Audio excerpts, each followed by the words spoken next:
Welcome friends to another Dune video. Today we examine the actions of Paul Muad'dib when a rival house moves against his home planet of Caladan. What actions will he take to stop them, and how will this affect his relationship with the Spacing Guild? Friends, let's find out. Paul returns from his desert pilgrimage. He has to stop Thorvald, a rebel leader, from attacking Caladan. He demands to see a guild representative, and he does one better. He sees a navigator called Beric. Paul tells him he knows of the plot. The navigator says that they do not know about it. Paul says with prescience he has seen two ships from the rebel leader go on board a highliner. The guildsman doubts the accuracy of the vision, but Paul can name the ships and the planets they picked people up on. He says they plan to take Jessica and Gurney Halleck from Caladan and use them against him. And then Paul lays out what's going to happen. The guild highliners containing Thorvald and his ships, the rebel fleet, will be taken out into deep space. There the navigators will empty their holds completely. Every enemy war vessel with all soldiers aboard are to be stranded. Leave them surrounded by emptiness, with no hope of finding their way home, with no extra supplies and no additional air. A force under Stilgar will then assault Lord Thorvald's home planet and sterilise the whole world.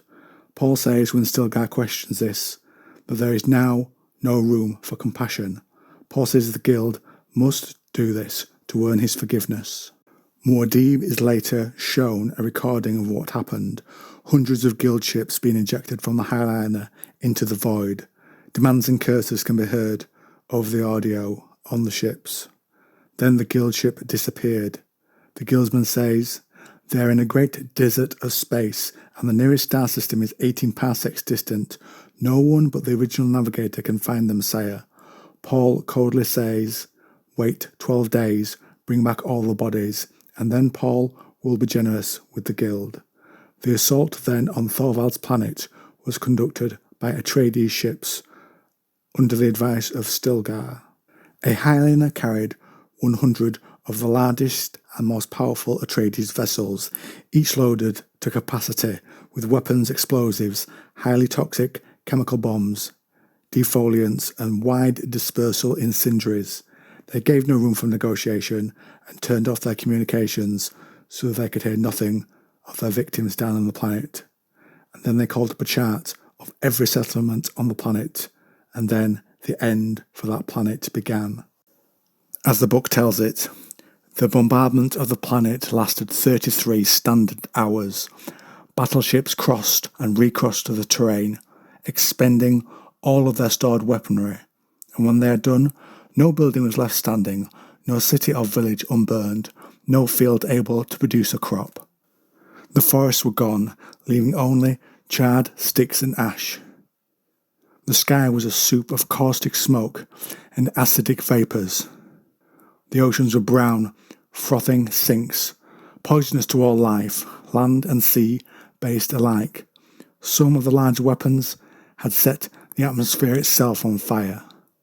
Afterward, the battleships circled in low orbit for 2 more days, scanning for any transmissions from survivors, any sign of life, mercilessly targeted and taken down, until those few remaining spots were completely dead.